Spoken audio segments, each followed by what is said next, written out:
Are you coffeeed? Are you? Oh fuck no, dude. I got up at fucking noon with my alarm. I went, oh, I'll give it 5 more minutes, and then went to set my alarm again, and then immediately fell the fuck back asleep, and then woke up at 1 because you dinged my phone and were like, hey, you good? And I'm like, no, I'm not good. I'm fucking dumb. Okay. Well, we will have to find our energy as we go on the road, like Mario Kart pickups. So, it's fine. I found an apple. Please chew away. But do your thing. You picked a real ASMR fruit to bite into there. Yeah, I forgot about that. Okay. Whoops. All right. Well, in any case, what's up? How's it going? What's new? Well, ironically enough, despite the fact that the live viewers can't see me, my air conditioning did get fixed. And the reason that I can't see it is because I didn't tell you far enough in advance, and you had the whole stream setup changed and couldn't change it on a dime, which is why you still got the Elmo head up there, probably. With a slight modification, but don't worry about it. Oh shit! What did you do? Don't worry about it. It's fine. I'm a little worried about it. Oh, that's good. I like that. That's good. Okay. But only thing of note is that when the AC people came over, did I mention? Oh, I didn't. So when I called the place and be like, "Hey, that dumbass motherfucker took their mask off," she's like, "Really? Which one? Was it this guy?" I'm like, "Yes." Why did? She's like, "Oh, that's the second complaint about that exact thing." And I'm like, "Oh, fucking sick." That's sick. So they sent over 2 different guys, right? Because I was like, don't send that guy back. And we put up like a little, you know, like a child fence up on the staircase so that the cat doesn't go up. Right. And then what happens? The guy's like, "Oh, hey, I need to check your circuit breaker." And he steps over it to come down into the basement. And we both have to be like, "Are you coming down? Go upstairs." What the fuck? I swear to God, dude. It's like it's like everyone's fucking brain has turned off with this corona shit. I mean, that's a little bit less of an infraction, but the polite thing to do would be to call and ask, like, "Hey, do you have pants on?" You know? Oh, I suppose so. I didn't even think about that. I was just thinking about the death germs. Yeah, no, man. When the like when the big boot workers come into your house, that whether it's setting up your Videotron or your Bell or your this or your that or whatever, it's like, yeah, you common courtesy. You give it a, you know, like, "Hey, you know, is anything going on in here or whatever."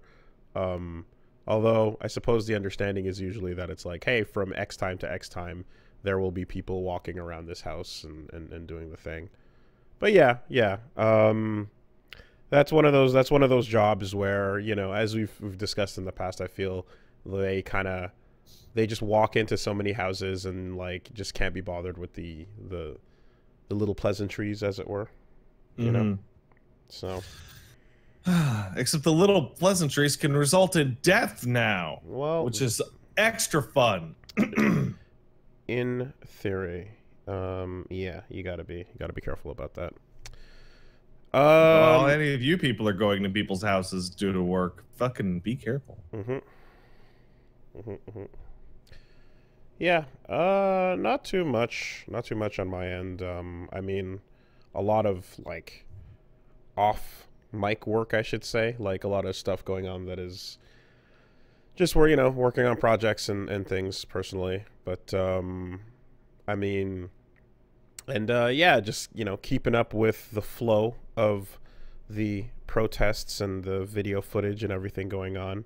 And, you know, just it's crazy. I mean, the real short of it is it's kind of incredible how when you use brutality to stop people who are saying please stop being brutal, people kind of don't like that. And it was kind of nuts seeing the amount of people in Philly and in Montreal even, like thousands upon thousands of people kind of coming out because, you know, as that meme showed, you can't necessarily use police brutality as a band-aid to slap on police brutality as a whole, in a way. Pretty crazy. Fire with fire. Who knew? Who knew? Why isn't more violence working? New York, I saw fucking quit doing their curfew shit last night. They did? Because 11 days of protests and just beating the shit out of people and running them over with cars. Oh, wow, that's actually making it way worse. Pretty nuts so. But yeah, you know, kind of following along that, I guess a bit. I don't know. Is there I guess, like, would you like to start with your week? Yeah, sure. Why not? Quiet, cat. You be quiet. Well, aside from taking care of this dumbass, shut up, Elmo.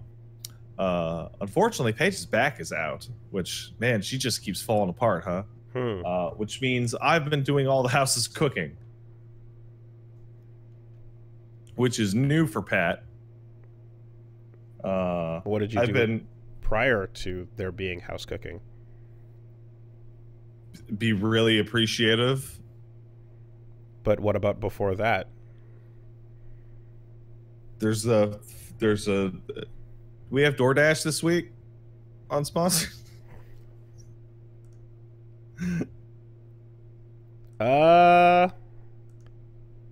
Yes. Yeah, well, there's a solution for that. There you go. But like even I guess I meant before, even before, you know? Like it's my point is you were on your own at some point and had to stay alive. Did you nary at any point put a pot on a stove? I did once. It didn't go very well. Okay.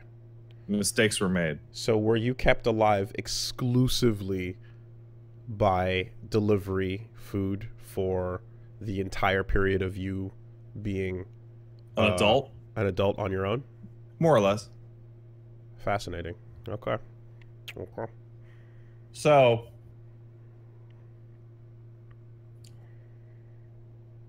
Paige has been teaching me how to do this shit. Like, you know, she'll be making the dinner. She'll be like, you do this, you do this, you do this. And, you know, what with her basically laid up in bed with a busted back, I've been having to do the rest of it. And you know what? I probably should have done this earlier. Learn to do this shit earlier. Because I'm all right at it. Paige just seemed to like the stuff that I've been cooking. I made a steak. I made like a curry. Probably gonna do fish today. But it's not impossible. It's not insurmountable. No. So I love my mother. I love my mother a lot. However, I look back and I go, I wonder how I learned that cooking is so difficult. And I'm like, Mom is not a particularly good cook, unfortunately. Oh. She's a very sweet lady. That's not... Ooh. But not a particularly good cook. That's not a very mom trait. When I mentioned that I was starting to cook to Mom, she's like, "Oh wow!" I'm like, "Oh, you make anything for Dad lately?" She's like, "No, he makes his own breakfast every day." I'm like, "Oh, okay." I wonder. And I remember thinking back as a baby child, asking my mother how to do the cooking, and she's like, "Oh, cool, I'll teach you," which led to a sequence of events that I can only look back in hindsight as hilarious and very boomer-ish, actually. In which When you move out, they're like, how do you not know how to do these things? And they're like, okay, let's walk through how I was taught. I'm using big air quotes here. Yep. How to do these things. Okay, first you do this. What does that mean? Like, I think my favorite is put the stove on medium high. What is medium high? What is that on the dial? The dial just has numbers. Is that on a scale of 1 to 10? Is that like a 6? Is that an 8? Like question 1, literally question 1 becomes like, and then maybe by question 2 or 3 of stupid questions. Oh, don't you worry about it. I'll just do it. Okay. Okay. Well, to answer your question, then yeah, and usually, you know, with 1 being low and 10 being high, you know, the medium high would be 7. Oh, sure. I'm using that as an example. So, well, the thing about cooking is that it's not, it isn't hard, right? It's hard to do extremely well, but it's not hard to do it like decently. And the main reason why is because, I mean, besides the fact that you're kind of like following instructions and it's kind of like a little bit of just chemistry involved in some cases, you can learn from repetition very quickly. So, one of the hardest parts, I'd say, for example, of anything is seasoning, right? Knowing how much of any given spice or seasoning to add to something, and you have to just feel it out. And you can always go too far, but you can never have too little, because you can just touch until you get there, you know. But that's one of those things that you need to repeat the activity more like multiple times, you know. And then the first time you fuck up in one way, and then you error correct, and then the next time you look out for that, and then maybe something else happens, and then it might get burnt because of the timing. But for the most part, like, you taste as you go, and you just kind of like eventually land it, and then you're like, okay, that's a good place to be at. And from that point forward, you can pretty much, you know, do that thing the same way each time, and you'll net the same results. Yeah, pretty much.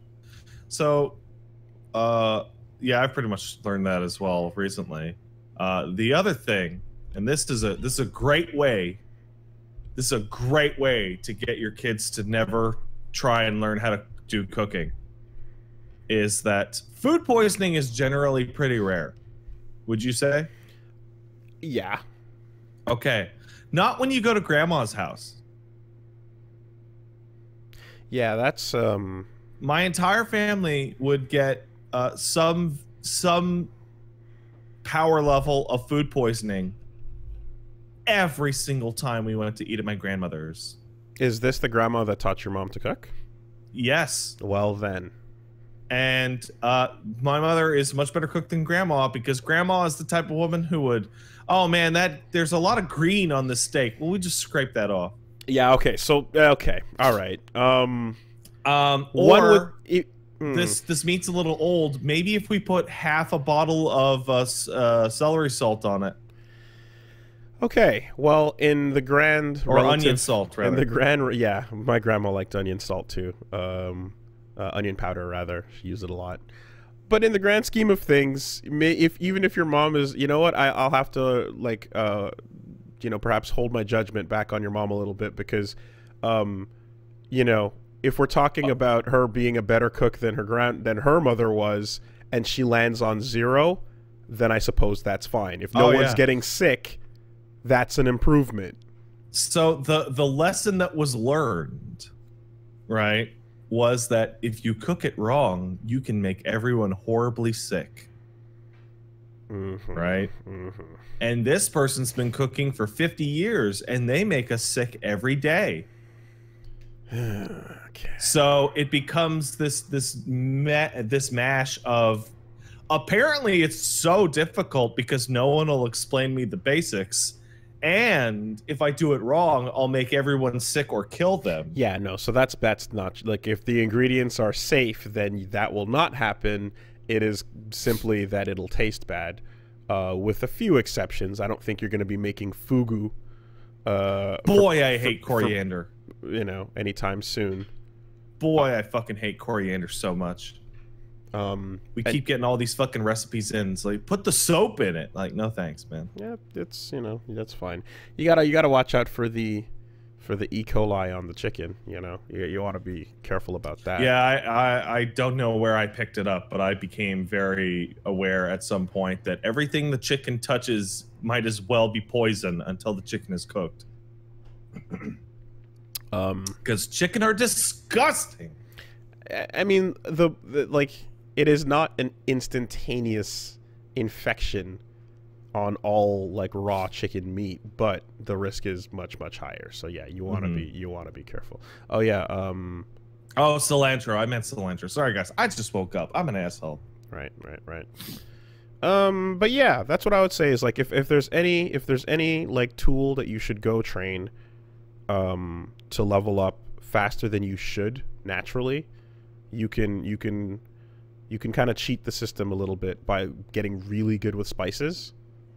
Because if you get really good with spices, you can, like, in a weird way, you can take all kinds of bland foods, bland meats, bland anythings, and you can add the right combination to it and create a really tasty flavor. But that will become a consistent flavor that it's like, oh, you did the thing to this now, you know. So it's like, hey, like slice hint of spice, lemony chicken. Hint of spice, lemony shrimp. Hint of spice, lemony fish. You know, and they all taste great, but like it's a good early hack to kind of minimize the effort, so to speak. So I would say that's a good place to look at. So far, I've been following pretty stringent recipes, which lets the OCD really thrive. Actually, it's funny, but the one of the same mental states that caused cooking to be so difficult to get into has worked out really well because you detailed recipe approach it from great. The same level of like obsessiveness.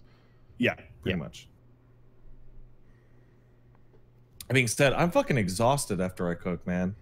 Oh yeah, like, dude, that's a long ass task. I mean, in some cases, you know, I mean, I don't want to blow the spot up too much, but like there was a recent Punch Mom adventure where she was like cooking like some meatballs that took a long time to make, and it was like almost an entire Sunday. Like, it was crazy, you know. So like it definitely is something where you have to kind of clear out your schedule a little bit, / don't expect it'll be a half hour and then you can jump back to whatever else you were doing.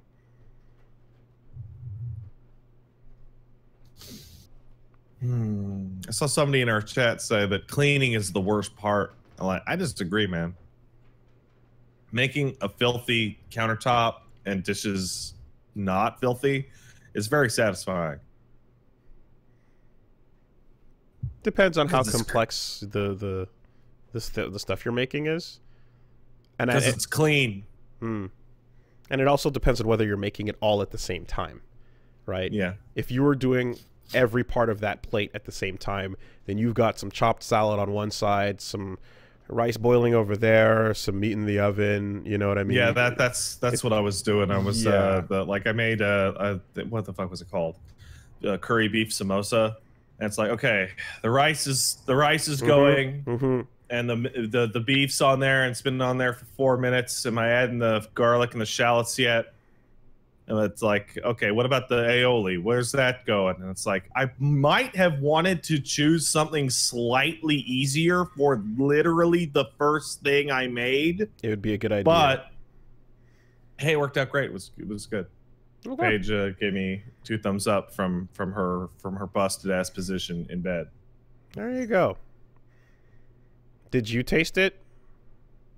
I did. It was great. Okay.